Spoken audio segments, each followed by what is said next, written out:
Bum, bum, bum, bum, bum. Bum, bum, bum, bum, bum. Bum, bum, bum, bum, bum, bum, bum.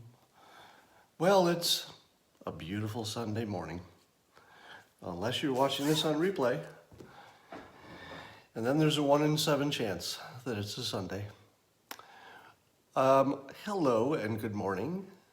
You know why you're here. I know why you're here. Everybody knows why you're here.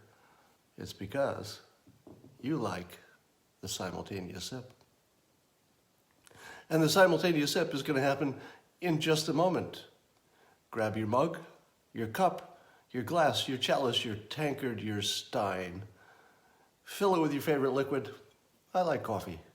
And join me for the simultaneous sip.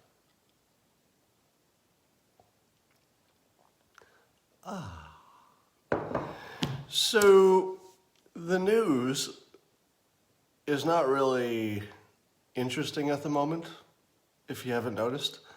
And I can't think of a better endorsement for the president.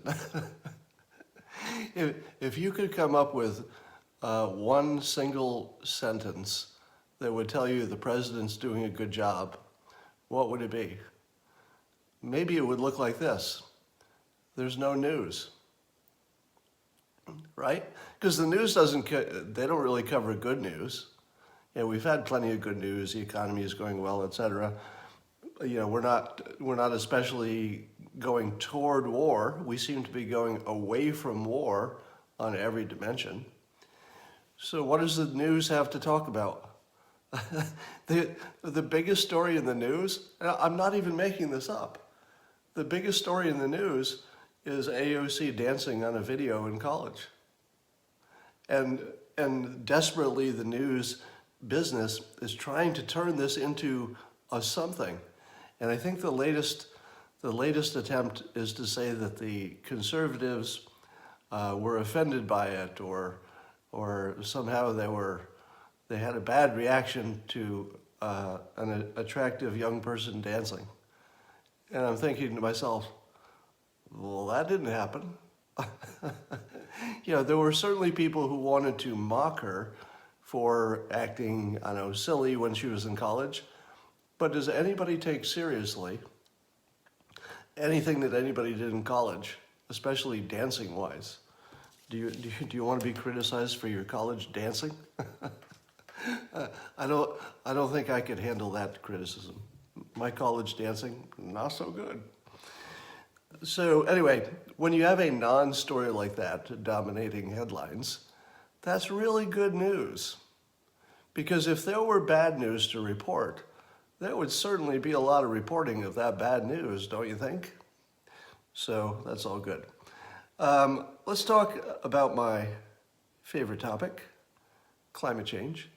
So what I'm doing here is, for those of you joining late, I'm not a denier and I'm not a believer.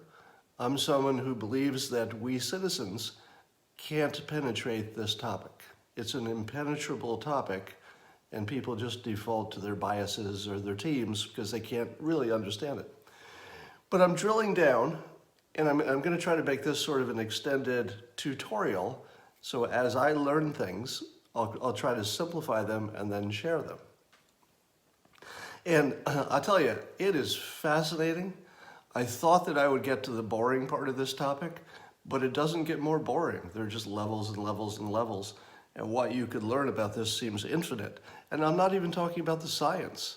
So I'm completely outside of the science part of it, because that's not the part I understand. But just watching the psychology of it, the way it's communicated, the persuasion of it, trying to solve it like a mystery is really, really interesting to me. And that's sort of the level I'm going to be talking about.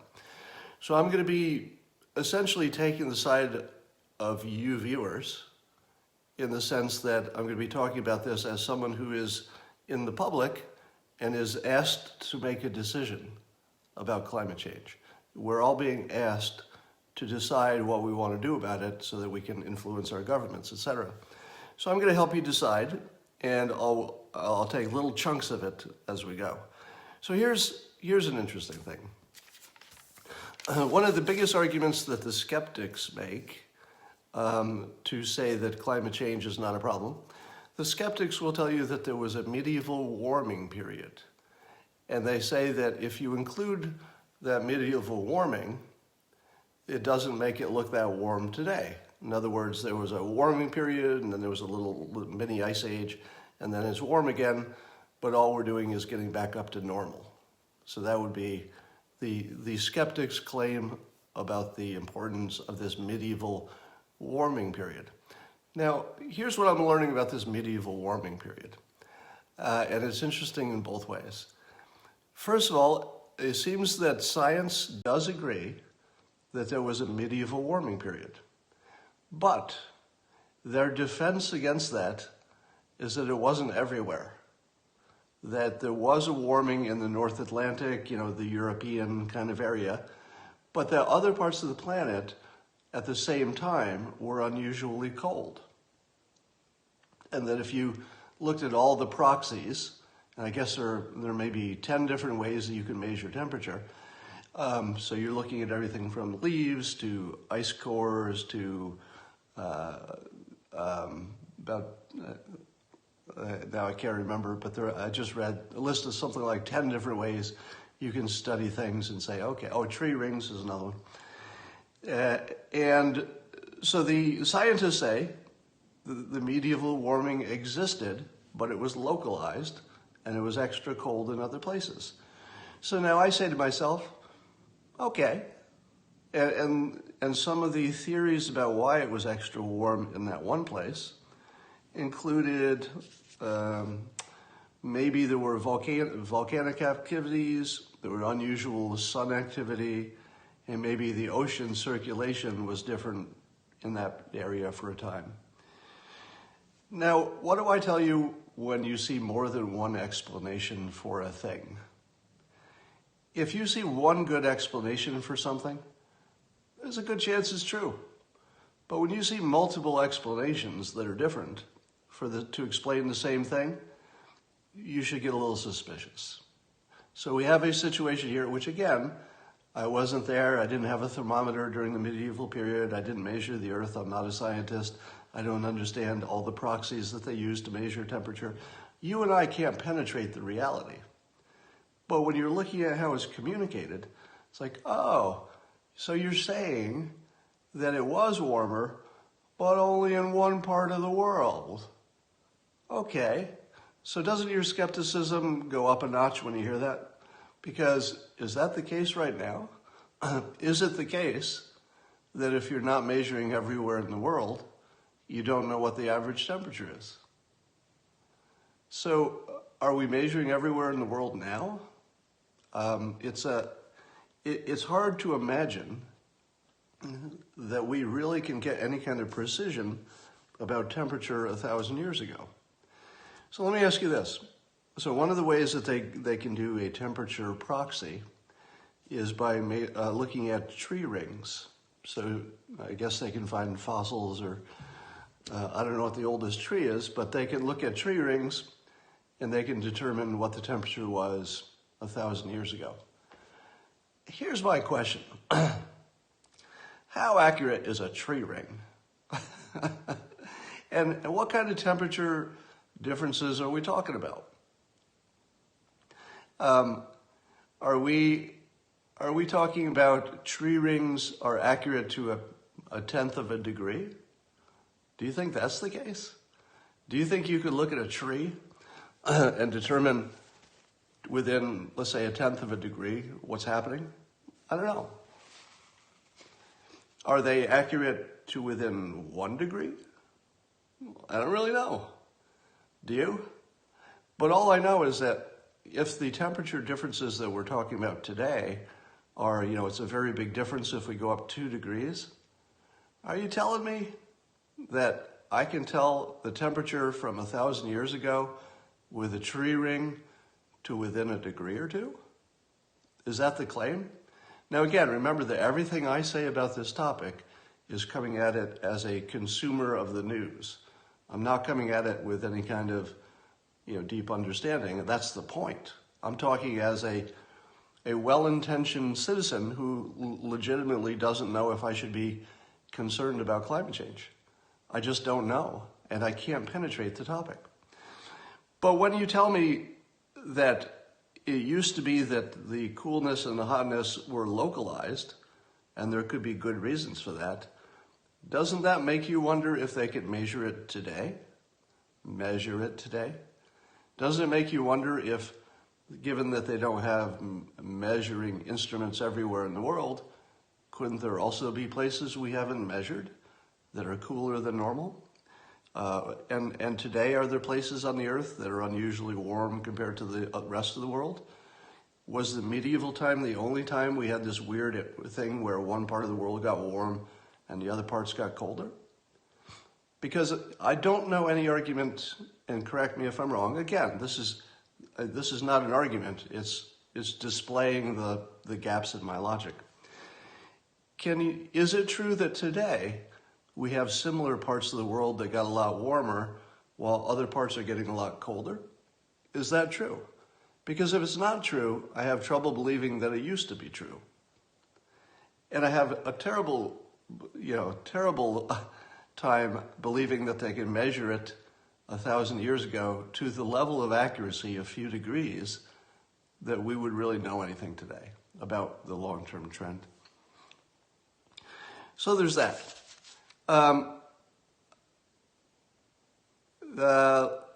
Tony Heller, famous skeptic, I talk about him a lot, has said that a number of the temperature measuring devices around the world have been adjusted, and that the adjustments were sort of judgment calls or I think they called it statistical methods. So when they needed to adjust, let's say, a temperature device that used to be in the shade, but now it's in the sun, or vice versa, they would, use some science to say, okay, if it had been in the sun, it would be this, based on other measuring devices that are nearby, etc. And again, I ask myself, can we really measure things to that level of precision using statistical analysis? Is that a thing? Can you really tell what the temperature was with precision based on statistics, based on measuring other things in other places? On the surface, it doesn't sound credible. And again, remember, you have to remember my context is different from anybody else you're hearing. Almost everybody else you hear talking on this topic has already decided that it's either true or fake, real or not real. I haven't decided. I'm looking at the information and I'm telling you which parts look credible, even if they're not true, and which parts do not look credible, even if they might be true. And when you tell me that you can measure the temperature of the Earth on an average through all these many proxies, and that they can get you close enough within, do you have to be within a degree or within a tenth of a degree? And why don't I know that? Why is it that I've gotten this far in my, citizen research on the topic, and I don't know if the accuracy of these proxies, these different ways that they can measure things, I don't know if they're accurate or not, or if they're accurate within a degree. And if I don't know that, what do I know, right? It's hard to know anything if you don't know that. Here's another thing I learned, that 90% of the warming is in the ocean. Now, that's good to know, right? Because it means that all the measuring devices that are on land collectively are only going to add up to 10% of whatever the temperature is. So it seems to me you could throw away all the land measuring devices, couldn't you? Why do we even have land measuring devices when the ocean is 90% of the warming, and the ocean probably doesn't suffer from the problem of being in the shade sometimes? So shouldn't we just throw away the land measurements and just look at the ocean? I don't know the answer to that question. And if we did, would it give you a different result? Well, I don't know. Another argument against the critics, and against Tony Heller's argument that the past temperatures have been adjusted, are that he's only talking about American or the United States measuring devices, apparently. So around the world, there have not been these same adjustments. But even if even if Tony Heller is correct, and that the U.S. Measuring devices were rigged, meaning that they were intentionally adjusted to make it look like there's more warming in the present, even if that were true, because it was only the United States and it was only some of the things in the United States, it would have been this tiny, tiny percentage of all the measuring devices. In other words, even if Tony Heller is right, the argument is it wouldn't be enough of a change to really even notice. So he could be completely right, but it wouldn't really change the total global average. But here's the problem. What's left out of that criticism is that the claim is that these changes were made all in the same direction and that there may have been some intention behind that. If that's true, it doesn't matter that it's a small percentage of the overall temperature. It would show some kind of a willingness or a pattern, or the beginning of a pattern, of intentional jiggering with the numbers, which would lower the credibility. So that wasn't addressed. I saw a claim that the real reason for climate change is wealth distribution, and that the people pushing climate change are really it's part of a secret plan to distribute wealth from the rich to the poor, or something like that.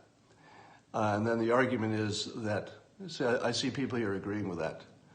Okay, I consider that the least credible argument.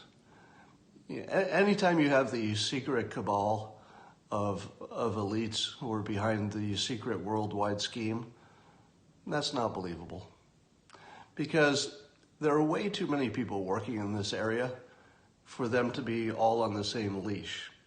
If in fact there were a small group, a secret cabal of, I don't know, George Soros or the Illuminati or something, and they had this secret idea to push this fake idea of global warming, they wouldn't be able to control that secret, right? Now you're saying they haven't controlled it because I know the secret. No, you don't. You don't have any document from somebody talking about the conspiracy. You don't have anybody who was in the conspiracy coming forward. There is no evidence of this that I've ever seen. And again, every time I say there's no evidence, it only means that I haven't seen it. So I would say, if you want to be credible, you probably need to stop talking about the secret cabal of people who want to transfer wealth by telling you that there's global warming. That's the least believable skeptical argument of them all. Now, I was watching a famous skeptic, Dr. Linzen. You've probably heard of him if you follow any of this skeptical stuff. And he's I forget where he works, but he's one of the more serious, more credible skeptics. So he's an actual scientist, works in the field, he's close to everything. So if he disagrees with climate science, that means something, because he's a credible guy working in the field. And I watched a Prager University video in which he speaks in his own words and he describes his position. And I watched the whole thing, and here's what he did not address: the central claim of climate science. So he was presented as really one of the strongest critics. Is it MIT? He was presented as one of the strongest critics, most knowledgeable, and after he was done with his opinion, he had not even addressed the central claim of climate science. So he was a critic who didn't talk about the topic. I mean, he talked about the topic, but not the central claim. The central claim is that the rate of warming has accelerated recently. If you don't talk about the recent accelerating rate of warming, and all you talk about is that it's getting warmer, and it's gotten warmer in the past, sometimes it gets cooler, you haven't even talked about the topic. So here's your red flag. And remember, I'm giving you red flags on both sides, right? So your red flag that the scientists don't have the credibility that you might want is that they claimed in the past there used to be warm parts of the world, and that explains the medieval warming. Well, but there were other parts that were extra cold. But do we see that today? And if we do see that today, how confident are we that we've measured the Earth correctly with our statistical measurements if it can be getting warmer in one place and colder in the other? Seems like we would have heard of that. Secondly, when the scientists tell you they can measure the temperature 1,000 years ago by looking at tree rings, maybe, and maybe if you've combined it with your other proxies, maybe, but it is not convincing to me that they can measure the temperature 1,000 years ago with any kind of precision, enough precision to really make a difference. So I could be wrong about that. So I'm talking as a consumer of this information. It's not believable. On its face, with the amount I can understand as a citizen, it's not believable, at least in terms of precision. But now go to the other side. So now I've criticized the credibility of the scientists. Let's go to the other side. So I was just talking about Dr. Lindzen. Somebody's reminding me he's at MIT, very knowledgeable. He's in the middle of it. He gives his, I would say, a skeptical view. And when he's done, he hasn't even talked about the topic, which is the unusually steep warming that is claimed for the present. Now, if one of your strongest critics talks around the topic, but never talks about the central claim, can you feel confident that the skeptics are onto something? Remember, the best informed, closest guy probably to the topic, and he didn't really have a criticism that goes to the central claim. So that raises a red flag. All right. There's also the question of, and this one fascinates me.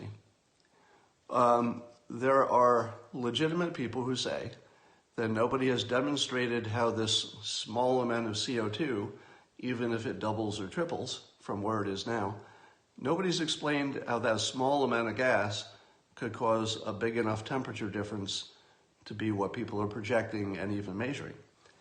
And my understanding, and again, gaps in my understanding, so I'll just tell you what I understand, and maybe it can get corrected over time.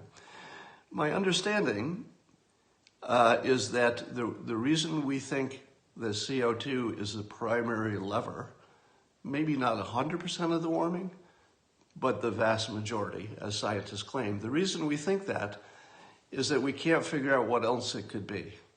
Am I wrong about that? In other words, there's a correlation with CO2. We know that CO2, in principle, can raise temperatures. The exact amount it raises temperatures is hard to know, but the scientists are still willing to say it's the majority of the reason for the change, the vast majority, maybe 90%, but at least over 50%. They're willing to say that based on the correlation and the lack of other alternatives. Isn't that the argument? Is the argument that we can't directly look at the CO2 raising temperature. In other words, you can't take a microscope and say, oh, there's some CO2. Oh, I see it raising the temperature. There it is. We have confirmed that CO2 is raising the temperature by exactly this much. We don't have that kind of measurement. We're simply looking at temperature. We're looking at CO2. We know that CO2 is a greenhouse gas, and we don't have other explanations. Is it true that the main reason that CO2 is considered the primary driver is that we can't think of anything else that would be doing it that hasn't been debunked? I think that's true, right? Does that sound convincing to you? Because here's the problem. It leaves open the option that there's just a reason we don't know. Do we still have open the alternative that we just don't know? Seems like that's always open. All right. The other claim that just blows my mind away, this just blows my mind away. The skeptics say, and I saw this even just minutes before I started this Periscope, skeptics say, how do you explain that for 17 years the temperature has been flat? To which I say, what? That's exactly the opposite of what scientists say. Scientists say the temperature is going up steeply. How is it that people in 2019 can get on the internet and say, well, all the evidence is the temperature is not going up at all? Now, I think it might be because of the satellite measurements. So they're, one of the popular ways to measure things is with satellites. But the satellite measurements have been debunked by the scientists as being, not a good enough measure compared to all the proxies, compared to things on the ground. So I guess the satellites can measure the upper troposphere. So they're measuring the air, but they're not measuring the water, and they're not measuring the land per se. They're measuring the air. And I guess there are enough reasons to discount that the claim that the temperature has not gone up in 17 years, I believe is just false, isn't it? Isn't the one thing we could probably know better than anything is whether the temperature has gone up in 17 years? And I haven't seen nobody send me a link to show me the temperature not going up. But, there's always some skeptic with a graph. How is it that we could be in 2019 talking about the biggest topic in the world, climate change, biggest topic in the world, and we don't know for sure if the temperature has gone up in the last 17 years? Now, here I would put more credibility on the scientists. It does seem to me that it would be almost like impossible for the scientists to be wrong about the temperature over the last 17 years. And we've been really looking at that stuff. So somebody's saying, but it didn't. Will somebody send me a link to anything that claims the temperature has not gone up? But here's the trick. You can't use satellites as your source because they've been already, that has been debunked by the scientists. So if you have evidence that the temperature hasn't gone up, let me see it. All right.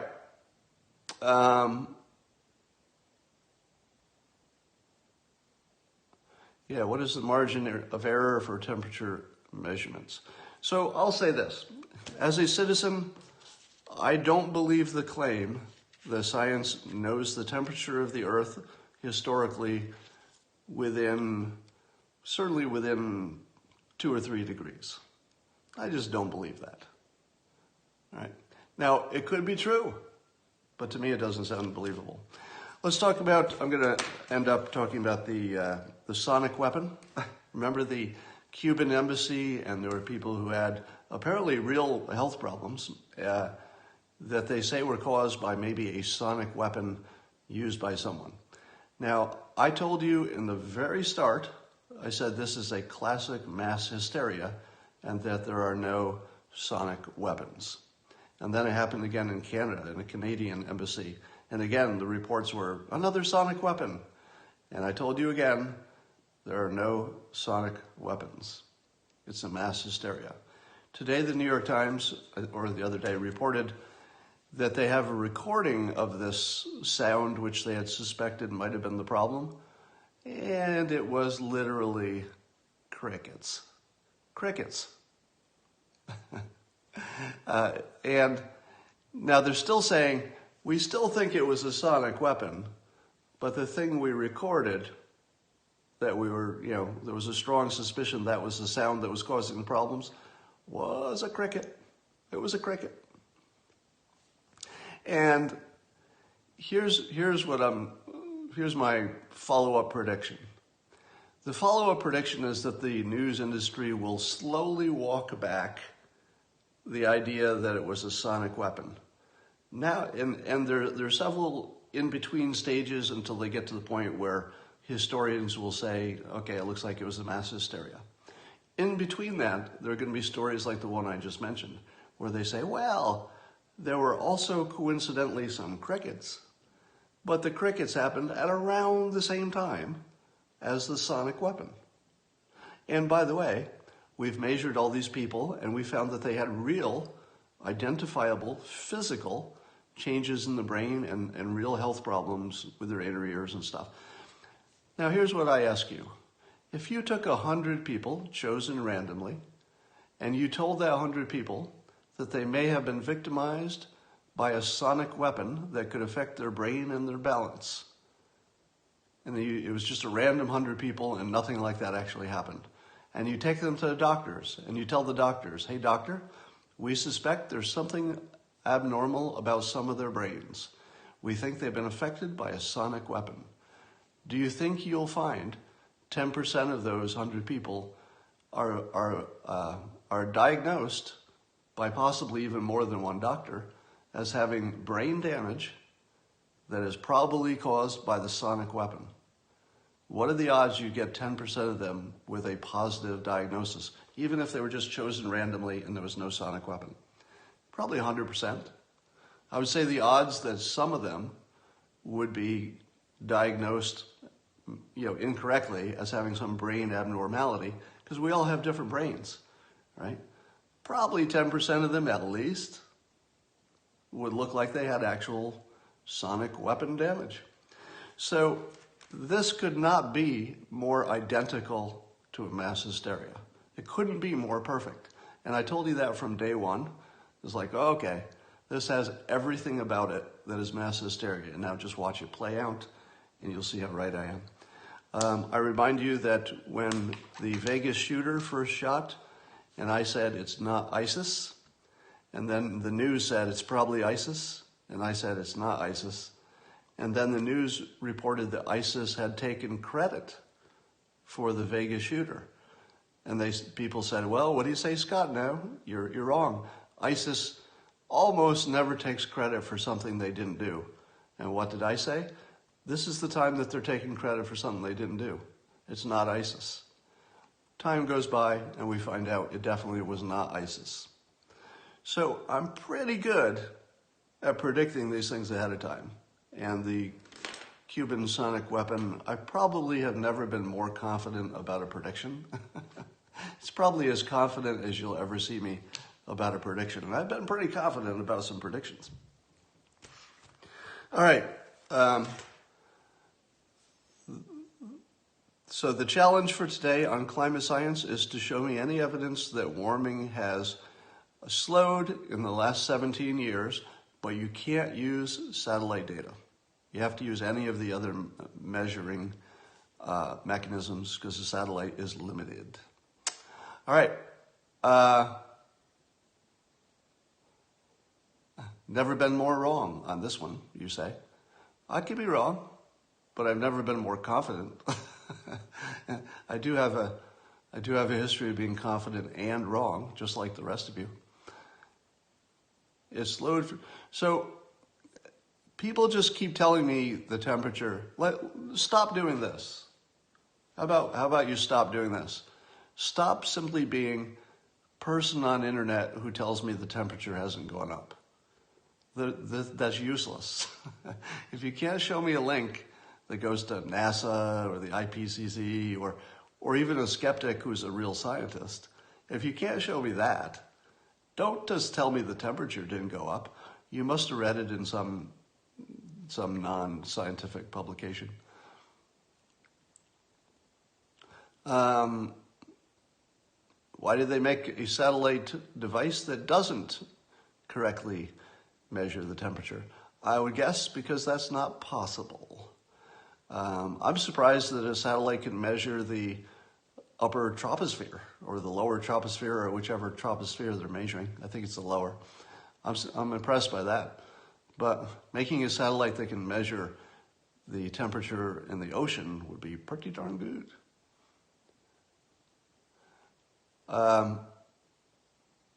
So there's a graph, you say, in the Forbes article I posted. Don't point me to my own article. Tell me the source. What was the source of that? And why is it that Forbes, routinely reports stuff like that and it's not in other publications? You have to ask yourself that too.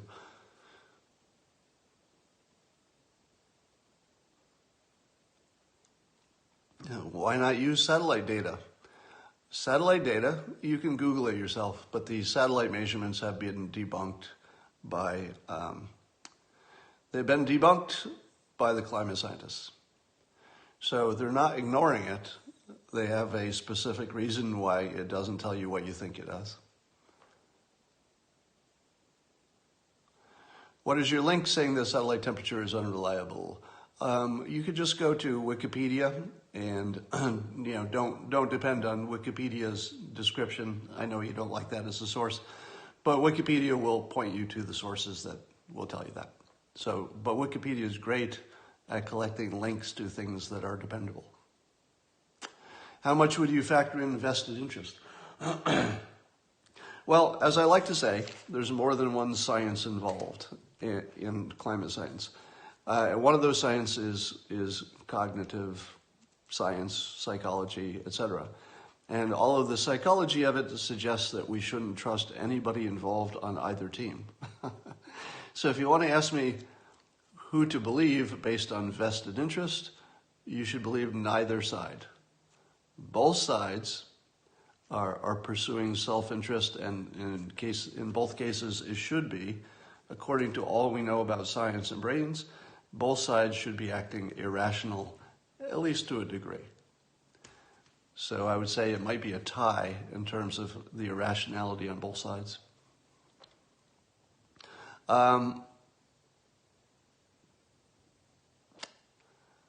Yeah. All right. I will talk to you all later. I hope there's better news or more interesting news tomorrow. Bye for now.